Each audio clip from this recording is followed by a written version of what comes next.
আজকে সন্ধ্যেবেলায় অল্প বৃষ্টি হয়েছে, আর বৃষ্টি হতে না হতেই পাকোড়া। তো আজকে চায়ের সাথে বানালাম মিনি সিঙ্গাড়া। আর এই মিনি সিঙ্গাড়াটা কতটা খাস্তা হয়েছে দেখো। একটা তো ভাঙলামই সবার প্রথমে। এখন সবার প্রথমে সিঙ্গাড়ার ডোটা তৈরি করে নিচ্ছি। তার জন্য এখানে 2 কাপ ময়দা নিয়ে নেবো। আর বড় সিঙ্গাড়াগুলো ভাজতে গেলে কিন্তু অনেকটা তেল লাগে, প্রায় 1 কড়াই তেল লাগে। আর ডুবো তেলে না ভাজলে তো সিঙ্গাড়া ভালো হয় না।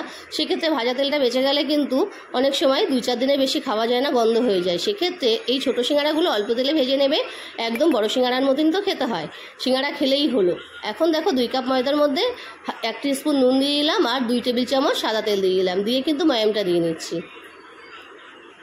আর সিঙ্গাড়াটা এত খাস্তা হয়েছিল, তো একবার বানালে কিন্তু বারবারই মন করবে বানাতে। তো সন্ধ্যেবেলায় এখন তো বর্ষাকাল আসছে, মাঝে মধ্যে কিন্তু সিঙ্গাড়ার সাথে চা জমে যাবে। তো বাড়ির সবাইকে এরকমভাবে বানিয়ে খাওয়াও, আশা করি সবার খুব ভালো লাগবে। একবারের জন্য হলেও কিন্তু বন্ধুরা তোমরা ট্রাই করো। আর কালো জিরেটা দিতে ভুলে গেছিলাম, এখন 1 চামচ কালো জিরে দিয়ে দিলাম ময়ামটা দেওয়ার পরে। দেখো খুব ভালো করে ময়ামটা দিয়ে নিয়েছি। ময়ামটা একটু মুঠো করেও দেখিয়ে দিচ্ছি কত সুন্দর হয়েছে। আর এরকমভাবে মুঠো করলে কিন্তু এরকম জমে যাবে, আবার ভাঙলে ভেঙে যাবে। এরকম কিন্তু ময়ামটা দিয়ে নিতে হবে। এখন অল্প অল্প জল দিয়ে একটা শক্ত ডো তৈরি করতে হবে। আর ডোটা কিন্তু খুব বেশি নরমও হবে না, আবার খুব বেশি শক্ত হবে না, মোটামুটি একটা টাইট ডো তৈরি করতে হবে।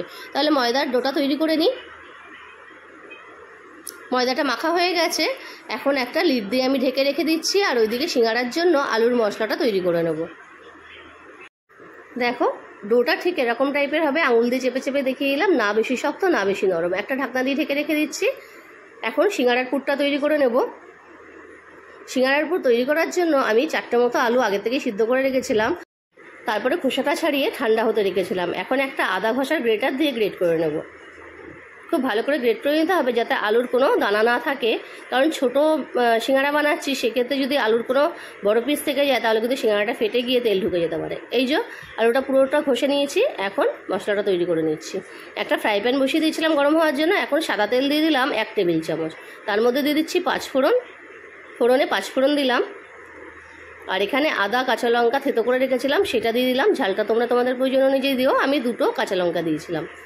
এখন একটু ভেজে নিলাম, তারপরে এর মধ্যে দিয়ে দিচ্ছি আলুটাকে।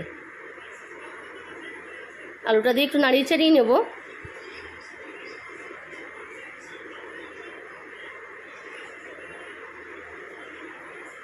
একটু নাড়ানোর পরে এর মধ্যে দিয়ে দিচ্ছি স্বাদ অনুযায়ী লাল লঙ্কার গুঁড়ো দেবো 1 টিস্পুন। ঝালটা তোমরা তোমাদের প্রয়োজন অনুযায়ী দিও, তবে সিঙ্গাড়াতে বেশি ঝাল হলেও ভালো লাগে না, মোটামুটি একটা ঝাল থাকলেই হয়। আর পরিমাণ মতো হলুদ গুঁড়ো দিয়ে দিলাম। আর দিয়ে দেবো 1 চামচ ধনে গুঁড়ো, 1 চামচ চিনি, গোলমরিচ গুঁড়ো 1 চামচ,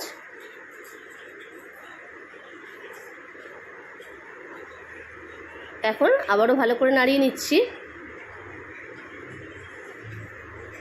এখন দিয়ে দিচ্ছি কিছুটা কাজু বাদাম, আমি একটু ভেঙে ভেঙে রেখেছিলাম, সেটা দিয়ে দিলাম। তোমরা চাইলে কিন্তু এমনি পিনাট যেটা হয় সেটাও দিতে পারো। এখন আমচুর পাউডার দিয়ে দিলাম 1 টিস্পুন। এবার সব কিছু দেওয়া হয়ে গেছে, খুব ভালো করে নাড়িয়ে নেবো যতক্ষণ না পর্যন্ত তাওয়া থেকে আলুর মশলাটা ছেড়ে আসছে। দেখো মশলাটা ছেড়ে ছেড়ে এসছে।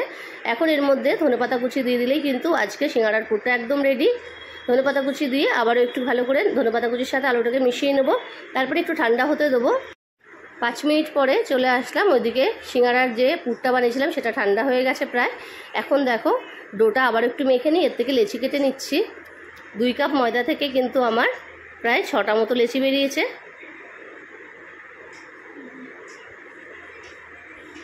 একটা লেচি নিয়ে আমি বেলে নিচ্ছি। আর বেলাটা কিন্তু একটু পাতলা হতে হবে, খুব বেশি মোটা হলে হবে না, পাতলা করে বেলে নিতে হবে। দেখো কতটা পাতলা করে বেলেছি, একটু তুলেও দেখে দিচ্ছি। দেখো নিচের থেকে আঙুলগুলো দেখা যাচ্ছে। তো এরকমভাবে পাতলা করে বেলে নিতে হবে। এখন আমি মাঝখান থেকে এরকমভাবে কাটিং করছি।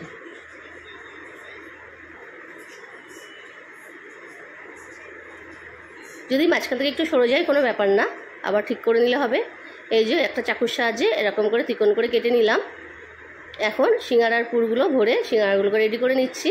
ছোট ছোট বলের মতন করে নিয়েছি সিঙ্গাড়ার পুরটা। এখন এরকমভাবে আমি ফোল্ড করে দিচ্ছি। আর তোমরা চাইলে কিন্তু রুটির মতন বেলে নিয়েও ছোট ছোট গোল করে বেলে নিয়ে মাঝখান থেকে কেটে তারপরেও সিঙ্গাড়ার মতন করে ভরতে পারো। আমি এরকম করে ভরলাম। এই যে মিনি সিঙ্গাড়াগুলো এরকমভাবে তৈরি করে নেব। একে একে সব সিঙ্গাড়াগুলো সেমভাবে তৈরি করে নিচ্ছি। আর কিছুটা আমি এমনিও ভরে রোল করে নিয়েছি।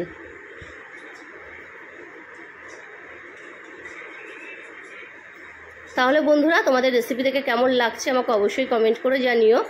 আর তোমরা কমেন্ট করলে কিন্তু তোমাদের কমেন্টগুলো পড়তে খুবই ভালো লাগে। কয়েকটা সিঙ্গারা বানিয়ে নিয়েছি, দেখো কয়েকটা এরকম করেও আমি ফোল্ড করেছি। তো এরকম করে একদমই ফোল্ড করাটা ঠিক না, ভেতরে তেলও ঢুকে যায় আর ভেতরের পুরটাও কিন্তু অনেক সময় বেরিয়ে যায়। তো যাই হোক, আমি তো এরকম করে প্রেফার করব না। আমি যেরকমভাবে বললাম ছোটো ছোটো সিঙ্গারা বা রুটির মতো বেলেও তোমরা সিঙ্গারার মতন করে শেপ দিতে পারো। দেখো আমি তেলটা কিন্তু একদমই গরম করিনি, হালকা গরম। আমি আঙুল ডুবিয়ে দেখে দিলাম কতটা গরম। একটা আঙুল ডোবানো যায় এরকম গরম রাখতে হবে, তারপরে আস্তে আস্তে সিঙ্গারাগুলোকে ছেড়ে দিতে হবে। আর সিঙ্গারাগুলো ভাজতে কিন্তু সময় লাগবে। একদম গ্যাসের ফ্লেমটা লো টু মিডিয়ামে রেখে কিন্তু সিঙ্গারাগুলো ভাজতে হবে। বেশি কিন্তু হাই পাওয়ার দিয়ে দিলে সিঙ্গারাগুলো জ্বলে যাবে আর খাস্তাও হবে না, খেতে ভালো হবে না। আর আমি যে 3টে এরকম রোল করে দিয়েছি, আমি কোনোদিনও এরকম করে বানাইনি, প্রথমবার দিলাম, ভেতর থেকে কিন্তু আলুর পুরটা বেরিয়ে গেছিলো। তো আমি সবাইকেই বলবো এরকম করে না বানিয়ে তোমরা এরকম ভেতরে পুরটা দিয়ে মুখটা ভালো করে আটকে দিও, যাতে পুরটা না বেরোয় আর তেলটাও বেশি ভেতরে না ঢোকে। তো যাই হোক, এই কয়েকটা সিঙ্গারা আমি ভেজে নিলাম, বাদবাকিগুলো পরে ভাঙছি। এর থেকে একটা সিঙ্গারা তোমাদেরকে ভেঙে দেখাচ্ছি কতটা খাস্তা হয়েছে। বাজার থেকে আমরা যে সিঙ্গারাগুলো কিনে নিয়ে আসি তার থেকে কিন্তু কোনো অংশে কম নাই। দেখো একটা ভেঙে দেখে দিচ্ছি, দেখো কতটা খাস্তা আর মচমচে হয়েছে। তো একদম কম তেলে কম সময়ে সহজ পদ্ধতিতে বাড়িতে বানিয়ে ফেলো এরকমই মচমচে ইভিনিং স্ন্যাক্সের জন্য সিঙ্গারা। তাহলে বন্ধুরা, আজকের জন্য কিন্তু এই পর্যন্তই।